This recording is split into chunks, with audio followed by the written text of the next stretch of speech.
నమస్తే. Welcome to Jayasimha ఉవాచ. జయసింహ ఉవాచకి స్వాగతం. మార్గశిర శుద్ధ ఏకాదశి అంటే గీతా జయంతి. ఈ సంవత్సరం అంటే 2025వ సంవత్సరంలో డిసెంబర్ 1వ తేదీన మార్గశిర శుద్ధ ఏకాదశి రావటం వల్ల మనం డిసెంబర్ 1వ తేదీని గీతా జయంతిగా జరుపుకుంటున్నాం. గీతా జయంతి అనగానే శ్రీకృష్ణుడు అర్జునుడికి 5000 సంవత్సరాల కంటే ముందు 5125 సంవత్సరాల కంటే పూర్వం ద్వాపరం ముగిసి కలియుగం ప్రారంభమయ్యే యుగసంధి కాలంలో కురుక్షేత్ర యుద్ధంలో ధర్మ సంస్థాపన కోసం శ్రీకృష్ణుడు గీతాచార్యుడిగా మారి గొప్ప ఉపదేశాన్ని అర్జునుడికి ఇచ్చాడని మనందరికీ తెలిసిందే. అయితే భగవద్గీతని ఒక్కొక్కరు ఒక్కోలాగా వాడుతూ వస్తుంటారు. అహింసా మార్గాన్ని బోధించిన గాంధీజీకి కూడా భగవద్గీత ప్రేరణ అని ఆయన చెప్పుకునేవారు. భగవద్గీతలో ఆయన అహింసని చూడడం అనేది ఒక ఇంత ఆశ్చర్యకరమే. ఎందుకంటే భగవద్గీతలో శ్రీకృష్ణుడు యుద్ధం చేయమని చెప్తున్నాడు. యుద్ధ రంగంలో నిల్చొని యుద్ధం చేయనన్న శ్రీ అర్జునుడిని యుద్ధానికి ప్రేరేపిస్తూ చెప్పాడు. కాబట్టి అందులోంచి మహాత్మా గాంధీ అహింసని వెతికి పట్టుకోవడం అనేది ఒకంత ఎవరు అంత తేలిగ్గా అర్థం చేసుకోలేని విషయం. అయితే ఏదేమైనప్పటికీ బాలగంగాధర్ తిలక్ లాంటి వాళ్ళకి కూడా భగవద్గీత ప్రేరణనే. అంటే సుభాష్ చంద్రబోస్ లాగా సాయుధ పోరాటం చేద్దామనుకున్న వాళ్ళ నుంచి మొదలు పెడితే వివేకానంద లాంటి సర్వసంగ పరిత్యాగుల వరకు మన దేశంలో ఉన్న అనేక మంది పోరాట యోధులు, నాయకులు, శాస్త్రవేత్తలు, చివరాఖరికి ఈ కాలంలో ఉన్న సచిన్ టెండూల్కర్, విరాట్ కోహ్లీ లాంటి ఆటగాళ్ళకి కూడా, అలాగే వ్యాపారవేత్తలకు, రచయితలకు, కవులకు, ఇలా ప్రతి రంగంలోని వాళ్ళకి ఇస్రో నుంచి మొదలు పెడితే ఐఐటీల వరకు అన్ని రంగాల్లో ఉన్న వాళ్ళందరినీ కూడా భగవద్గీత ప్రేరేపిస్తూనే వస్తుంది. అలాగే ప్రపంచాన్ని తీసుకుంటే ఐన్స్టీన్ మొదలు పెడితే ఓపెన్హైమర్ వరకు, ఈ విధంగా హాలీవుడ్ నటుల వరకు చాలామందికి ఈ భగవద్గీత అనేది ఒక పెద్ద ప్రేరణ. అయితే ఇక్కడ భగవద్గీత ఎంతమందిని ప్రేరేపించింది అని మాట్లాడుకోవడం కాకుండా, భగవద్గీత ఒక వ్యక్తి మీద అత్యధికంగా ప్రభావం చూపించింది. ఆ వ్యక్తి ఆధునిక భారతదేశం మీద చాలా తీవ్రమైన ప్రభావం చూపించారు. అతనే 2014లో నరేంద్ర దామోదర్ దాస్ మోదీ అంటూ ప్రమాణ స్వీకారం చేసిన మన మాననీయ ప్రధానమంత్రి నరేంద్ర మోదీ. మనం నమో అంటూ, మోదీ అంటూ ఆయనని గౌరవంగా, ప్రేమగా పిలుచుకుంటూ ఉంటాం. అయితే ఆయన మీద కూడా, నరేంద్ర మోడీ మీద కూడా భగవద్గీత ప్రభావం తీవ్రంగా ఉంది. అందులోనూ పెద్దగా ఆశ్చర్యమేం లేదు. ఎందుకంటే తన జీవితకాలం మొత్తం ఆర్ఎస్ఎస్కు అంకితమై పనిచేసిన పూర్తిస్థాయి ప్రచారక్ కాబట్టి ఆర్ఎస్ఎస్లో ఉండే వాళ్ళ మీద గీతా ప్రభావం ఎంత ఉంటుంది, భగవద్గీత ప్రభావం ఎంత ఉంటుంది అనేది మళ్ళీ ప్రత్యేకంగా చెప్పుకోవాల్సిన అవసరం లేదు. భగవద్గీతలో చెప్పిన కర్మ యోగం ఏదైతే ఉందో దాన్ని అక్షరాల పాటించడమే ఆర్ఎస్ఎస్ వాళ్ళ జీవిత లక్ష్యం. కాబట్టి నరేంద్ర మోడీ ఆర్ఎస్ఎస్లో ఉన్నప్పటి నుంచి, అలాగే జీవితంలో తొలినాళ్ళ నుంచే ఆయన మీద భగవద్గీత ప్రభావం చాలా ఉంది. అదే 2014 తర్వాత, అంటే గుజరాత్ సీఎంగా ఉన్నప్పుడు ఎలాగో భగవద్గీత ప్రభావం అతని మీద పనిచేసింది.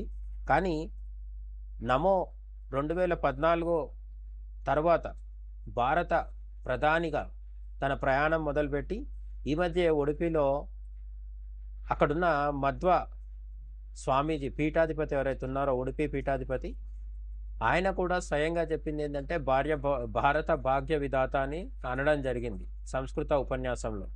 ఆ విధంగా భారత ప్రధానమంత్రిగా మొదలై ఈరోజు భారత భాగ్య విధాత అని అనిపించుకుంటున్న నరేంద్ర మోడీ మీద భగవద్గీత ప్రభావం చాలా ఉంది. గీతా జయంతి సందర్భంగా భగవద్గీత నరేంద్ర మోడీని ఎలా ముందుకు నడిపిస్తుందో ఒకసారి చూద్దాం. మామూలుగా ఆర్ఎస్ఎస్ ప్రచారకగా ఆయన భగవద్గీతని అధ్యయనం చేయడం అనేది ఎప్పుడో జరిగిపోయింది. భగవద్గీత అనేది ఆయనకు అడుగడుగున మార్గదర్శనం చేస్తూనే ఉంది. ముఖ్యంగా ధర్మం అనేది, ధర్మం అంటే ఇక్కడ మనం ఎట్లా తీసుకోవాలంటే, ఆర్ఎస్ఎస్లో పనిచేస్తున్న ప్రచారకులకు విషయంలో కర్తవ్యం, డ్యూటీ. విశ్వామిత్రుడు కూడా రాముడికి ఏం చెప్తాడు? కర్తవ్యం దైవమాన్వితం అని చెప్తాడు. కౌసల్య సుప్రజారామ శ్లోకంలో. అంటే కర్తవ్యానికి మన వాళ్ళు ఋషులు, మునులు అందరూ కూడా చాలా ప్రాధాన్యతనిచ్చారు. ఆ విధంగా ఆర్ఎస్ఎస్ కూడా కర్తవ్యానికి అంటే మరో విధంగా ధర్మానికి, కర్తవ్యము, ధర్మము ఇక్కడ పర్యాయ పదాలుగా తీసుకోవాలి. అటువంటి ధర్మానికి సెల్ఫ్‌లెస్ యాక్షన్ అంటే కర్మయోగం. భ భగవద్గీతలో నువ్వు పని చెయ్యి, కానీ ఫలితం గురించి పట్టించుకోకు. ఫలితం మీద నీకెటువంటి హక్కు లేదు.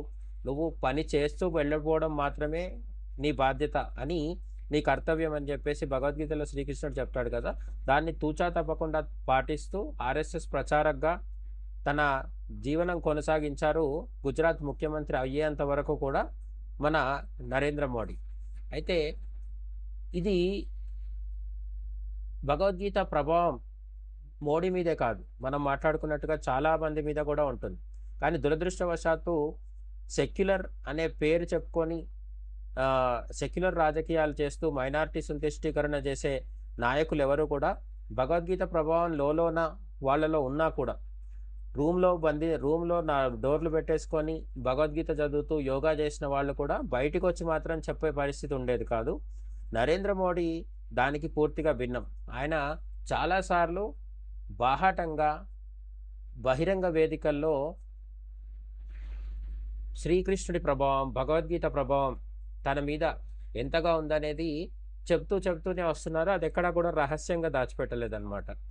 అంతేకాకుండా నరేంద్ర మోడీ పరిపాలన పైన దీని ప్రభావం ఎలా ఉంది భగవద్గీతది అంటే, సర్వజన హితాయ, సర్వజన సుఖాయ అనేది మనకు సంస్కృతంలో వినిపించే ఒక నినాదం. ఒక అంటే ఒక పాదం లాంటి, శ్లోకంలోనే ఒక పాదం లాంటిదన్నమాట. మనం మామూలుగా చెప్పుకోవాలంటే సర్వే జనా సుఖినో భవంతు అని అంటాం కదా! దాన్నే మనం సంస్కృతంలో సర్వే జనా సుఖినో భవంతు అనేది కూడా సంస్కృతమే. అయితే సర్వజన హితాయ, సర్వజన సుఖాయ, అందరికీ హితం జరగాలి, అందరూ సుఖంగా ఉండాలి. అందరూ సుఖంగా ఉంటేనే మనం కూడా సుఖంగా ఉంటాం అనేది భారతీయ సనాతన వేద సంస్కృతి చెప్తోంది. ఉదాహరణకి మన శరీరంలో ఒక కాలో, ఒక చెయ్యో, లేదంటే ఒక తలకాయో, లేదంటే ఒక చెవిపోటు ఉందనుకుందాం. చెవిపోటు అనేది చాలా చిన్న విషయం అనుకుంటే, చెవి లోపల పోటు ఉంది, చెవి నొప్పొస్తుంది. కానీ కళ్ళు, ముక్కు, చేతులు, కాళ్ళు అన్నీ బాగున్నాయి. మరి శరీరం హాయిగా ఉంటుందా?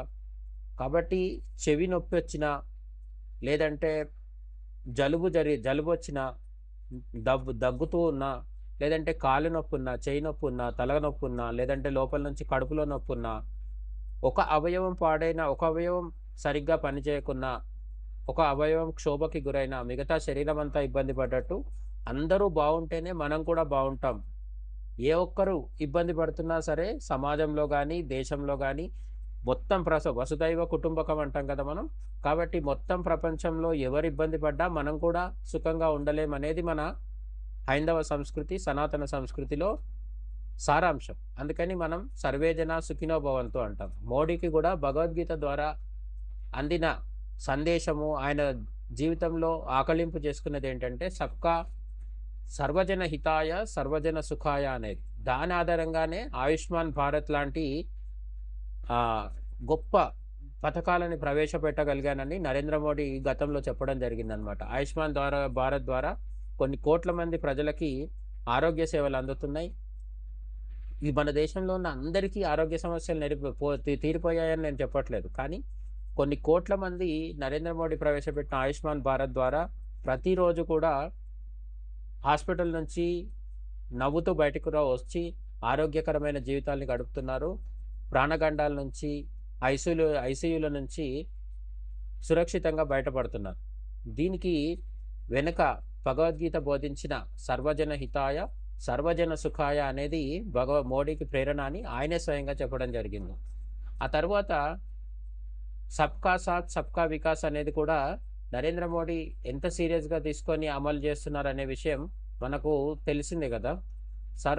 సబ్కా సాత్ సబ్కా వికాస్లో భాగంగా మామూలుగా నరేంద్ర మోడీ అంటే ముస్లిం వ్యతిరేకి అని, మైనారిటీలని ఆయన చాలా వేధిస్తున్నాడని, ఎవరు ఎన్ని రకాలుగా దుష్ప్రచారం చేసినా, అమెరికాకు వెళ్ళి, లండన్‌కి వెళ్ళి కొందరు అదే పనిగా దుష్ప్రచారం చేసొచ్చినా కూడా, నరేంద్ర మోడీ ఎటువంటి పక్షపాతం లేకుండా కరోనా సమయంలో కావచ్చు, ఉట్టి సమయాల్లో కావచ్చు, వ్యాక్సిన్‌లు, రేషన్ దగ్గర నుంచి మొదలుపెడితే పెద్ద పెద్ద విద్యా సంస్థల్లో సీట్ల వరకు విద్యలో గానీ, ఉద్యోగాల్లో గానీ, ఎక్కడా కూడా మతం, కులం ఆధారంగా ఎక్కడా వివక్ష నరేంద్ర మోడీ పాలనలో లేదనేది కొందరు పైకి ఒప్పుకోనప్పటికీ అందరూ ఒప్పుకొని తీరే విషయమే. కాబట్టి నరేంద్ర మోడీ సబ్‌కా సాత్ సబ్‌కా వికాస్ అన్నారంటే దానికి కూడా ఎక్కడి నుంచొచ్చింది అంటే నిష్కామ కర్మ అని భగవద్గీతలో శ్రీకృష్ణ పరమాత్ముడు ఏదైతే బోధించాడో దాని నుంచి. సబ్‌కా సాత్ సబ్‌కా వికాస్. అందరికీ కలిసి అందరికీ అభివృద్ధిని పంచడం. అంటే అందరితో కలిసి, అందరితో ముందుకు వెళ్ళి, అందరము కూడా అభివృద్ధి చెందాలి. దీన్ని మనం నిష్కామ కర్మగా తీసుకోవచ్చు. ఎందుకంటే నేనొక్కడినే బాగుపడాలి. నా కుటుంబం మాత్రమే బాగుపడాలి.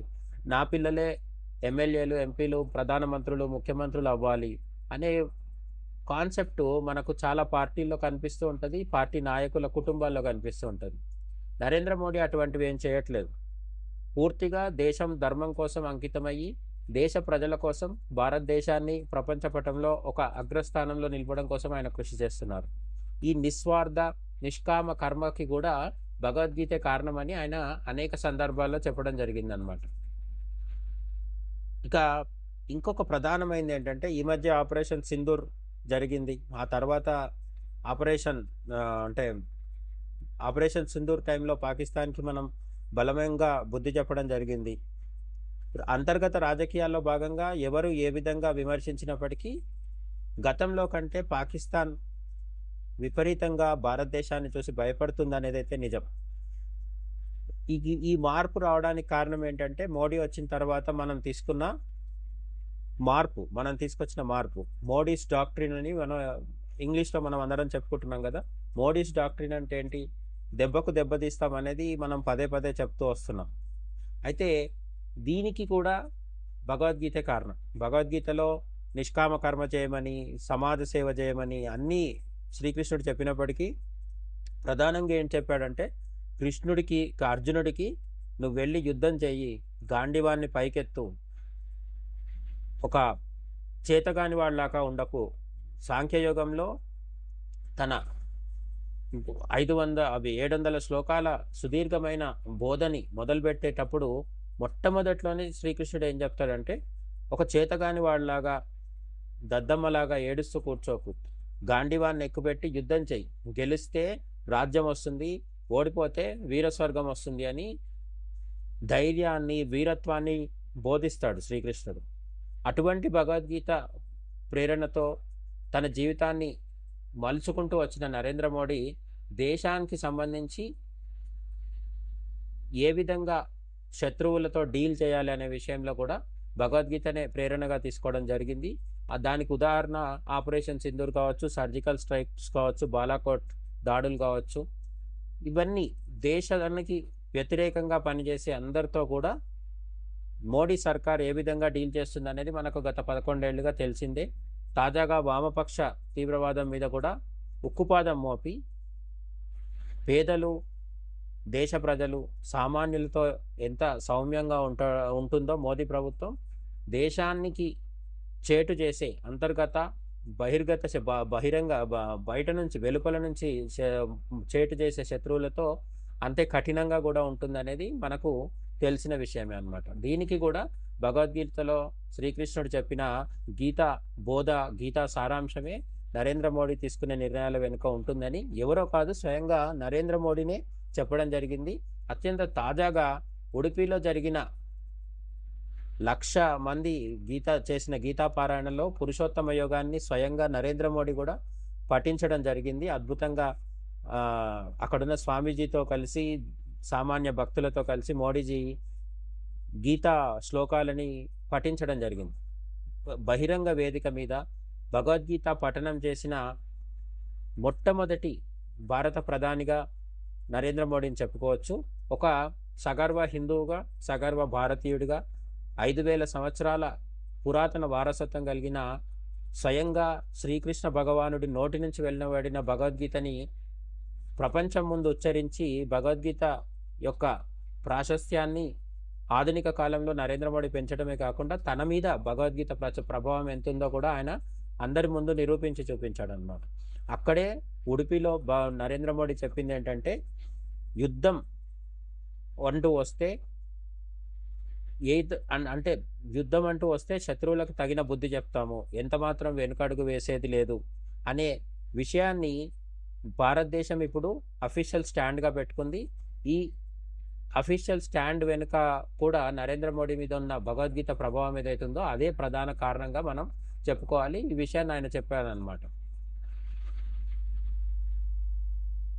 అయితే తన మీద భగవద్గీత ప్రభావం ఉండడం, తాను భగవద్గీత ద్వారా ఆయుష్మాన్ భారత్ నుంచి లాంటి పథకం మొదలు పెడితే సబ్కా సాత్ సబ్కా వికాస్ లాంటి నినాదాలతో ముందుకెళ్లడం, ఆపరేషన్ సింధూర్ లాంటి దెబ్బకు దెబ్బతీసి గట్టి జవాబు ఇవ్వడం, ఇటువంటివన్నీ కాకుండా నరేంద్ర మోడీ భగవద్గీత అనే సార్వజనీనమైన ఒక మతాలకు కులాలకు అతీతమైన ఒక మానవ జాతిని ఉద్ధరించడానికి వచ్చిన భగవంతుడి యొక్క ఆదేశము, సందేశము, ఉపదేశమైనటువంటి భగవద్గీతని ప్రపంచవ్యాప్తం చేయడం కోసం కూడా నరేంద్ర మోడీ అనేక చర్యలు చేపడుతున్నారన్నమాట. భగవద్గీత అంటే అదే ఒక్క దగ్గర ఉండే 700 శ్లోకాల కేవలం ఒక పుస్తకం అని, లేదంటే హిందువులకు మాత్రమే సంబంధించిన, మన దేశంలో దురదృష్ట రాజకీయాలు చేస్తుంటారు కాబట్టి భగవద్గీతని హిందువులకు ఆపాదించేసి హిందువులు మాత్రమే చదువుకునే ఒక మత గ్రంథంగా భావిస్తూ ఉంటారు. ఖచ్చితంగా భగవద్గీత హిందువులదే, అందులో అనుమానం లేదు. ఇది అందరిది అని చెప్పడానికి ఇక్కడ అంత ఉత్సాహం ఏం అక్కర్లేదు. కానీ హిందువులకు మాత్రమే సంబంధించిన భగవద్గీత మిగతా వాళ్ళు కూడా చదివితే అందరికీ మేలు చేసేది. ఎందుకంటే భగవద్గీతలో ఎక్కడ కూడా నోములు, వ్రతాలు, జపాలు, తపస్సుల గురించి కాదు, ప్రదక్షిణాలు చేయమని, పొర్లు దండాలు పెట్టమని భగవంతుడు అక్కడ ఎక్కడా చెప్పలేదు. భగవద్గీత ఒక వ్యక్తిత్వ వికాస గ్రంథం, జీవితంలో ఎదురయ్యే పోరాటం. అక్కడ ఉండే అర్జునుడు మనలో ప్రతి ఒక్కరిలో ఉంటాడు. మనలో ఉన్న ప్రతి ఒక్కరిలో ఉన్న అర్జునులకి శ్రీకృష్ణుడు చేసిన ఉపదేశం జీవితంలో పోరాటం చేయడానికి. అంటే ప్రతి ఒక్కరూ గాంధీవం ఎక్కుపెట్టి యుద్ధం చేయాల్సిన పని లేదు. కానీ ఎవరి రంగంలో వాళ్ళకి, ఎవరి ఇంట్లో వాళ్ళకి, ఎవరి మనసులో వాళ్ళకి కూడా ఒక యుద్ధం కొనసాగుతూనే ఉంటుంది. కాబట్టి మనం అందరం కురుక్షేత్రంలోనే ఉన్నాం. మన మనస్సు అనే కురుక్షేత్రంలో మనం ఉన్నాం. మన ఇల్లు అనే కురుక్షేత్రంలో ఉంటాం. మనం ఎంచుకున్న రంగం, ఆ రంగంలో మనం చేసే ఉద్యోగము లేదా వృత్తిలో అదొక కురుక్షేత్రం. ఇటువంటి కురుక్షేత్రాల్లో మనం చేయాల్సిన నిత్య పోరాటానికి శ్రీకృష్ణ భగవానుడు ఇచ్చిన ఒక మాన్యువల్ లాంటిది, మేనేజ్మెంట్ స్టడీ లాంటిది, ఒక వ్యక్తిత్వ వికాస గ్రంథం లాంటిది భగవద్గీత. ఇది అందరికీ చేరాలని చెప్పేసి నరేంద్ర మోడీ దీన్ని ప్రమోట్ చేయడం కోసం ఇంటర్నేషనల్ గీతా ఉత్సవ్ అని చెప్పి కూడా నిర్వహించడం జరుగుతుందన్నమాట. భగవద్గీత యొక్క అంతర్జాతీయ ఉత్సవాలు కురుక్షేత్ర కేంద్రంగా. ఎందుకంటే భగవద్గీతని 5000 సంవత్సరాల కిందట శ్రీకృష్ణుడు అర్జునుడికి బోధించిన ప్రాంతము ఈరోజు హర్యానాలో ఉన్న కురుక్షేత్ర అనే ప్రాంతం. అది మహాపుణ్యక్షేత్రం, అక్కడికి అందరూ వెళ్తూ ఉంటారు. అయితే గీతా జయంతి సందర్భంగా నవంబర్ 15 నుంచి డిసెంబర్ 5 వరకు సుదీర్ఘంగా, అంటే చాలా రోజుల పాటు 50 దేశాల నుంచి, కేవలం భారతదేశం కాకుండా 50 దేశాల నుంచి మన సాంస్కృతిక దౌత్యంతో, అంటే సాంస్కృతిక సంబంధాలతో 50 దేశాలతో కలిసి 50 దేశాలకు సంబంధించిన భగవద్గీతకు సంబంధించిన నిపుణులు కావచ్చు, భగవద్గీతను అధ్యయనం చేసిన వాళ్ళు కావచ్చు, వీళ్ళందరినీ పిలిపించి మన కురుక్షేత్రలో గొప్పగా భగవద్గీత ఉత్సవాలు కూడా నరేంద్ర మోడీ నిర్వహింపజేస్తున్నారు. ఇవి 1989 నుంచి నడుస్తున్నాయి. కేవలం నరేంద్ర మోడీ వచ్చిన తర్వాత బీజేపీ చేస్తుందని కాదు. కానీ కురుక్షేత్రలో ఒక చిన్న ఉత్సవంగా, ఏదో హిందువుల మతపరమైన ఉత్సవంగా జరిగేది.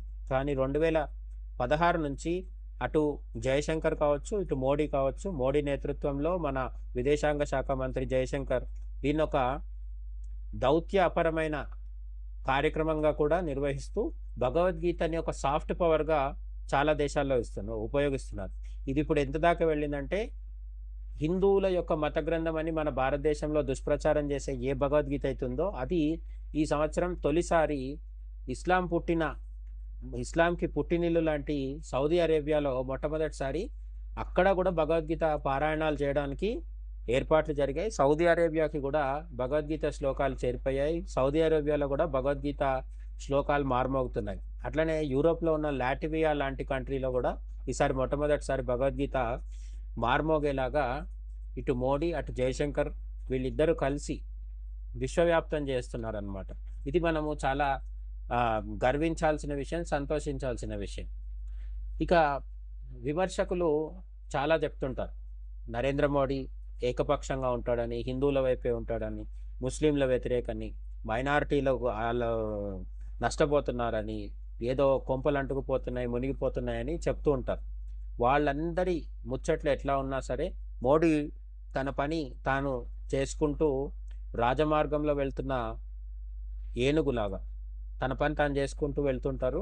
ఎవరు ఏ విధమైన ఆరోపణలు, విమర్శలు చేస్తున్నా సరే వాటికి తగినంతగా స్పందించినప్పటికీ తన ప్రధానమైన దృష్టి భారతంలోనే ఒకటి చెప్తారు కదా, అర్జునుడికి మిగతా అందరికి ఏం కనిపిస్తుంది అంటే చెట్టు, కొమ్మ, పక్షి రెక్కలు ఇట్లా చెప్తారు. కానీ అర్జునుడు ఏమంటాడంటే పక్షి కన్నులో ఉన్న గుడ్డు మాత్రమే కనిపిస్తుంది, కనుగుడ్డు మాత్రమే అని చెప్తారు. అట్లా నరేంద్ర మోడీ తాను అనుకున్నది సాధిస్తారనే విషయం గుజరాత్ ముఖ్యమంత్రిగా ఉన్నప్పుడు, భారత ప్రధాని అయినాక తర్వాత ఇప్పుడు కూడా మనకు తెలిసిందే. మూడోసారి కూడా మోడీ 3.0 నడుస్తుంది. 4.0 కోసం అప్పుడే అన్ని రకాల వ్యూహాలు, ఏర్పాట్లు కూడా జరుగుతున్నాయి. కాబట్టి ఒక సుదీర్ఘమైన పరిపాలన ద్వారా భారతదేశ దిశని మారుస్తూ ఆధునిక భారతదేశాన్ని ఆవిష్కరిస్తున్న మోడీ పైన భగవద్గీత ప్రభావం చాలా అంటే చాలా ఉంది.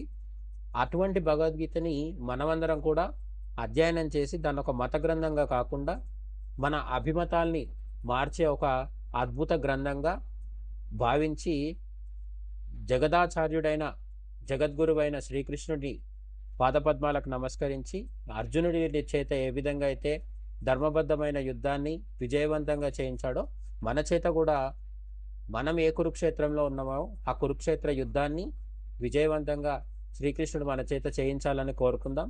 మోడీలాగే మనం కూడా ఎంత వీలైతే అంత దేశం కోసం, ధర్మం కోసం భగవద్గీత ప్రేరణతో పాటుపడదాం. జై హింద్.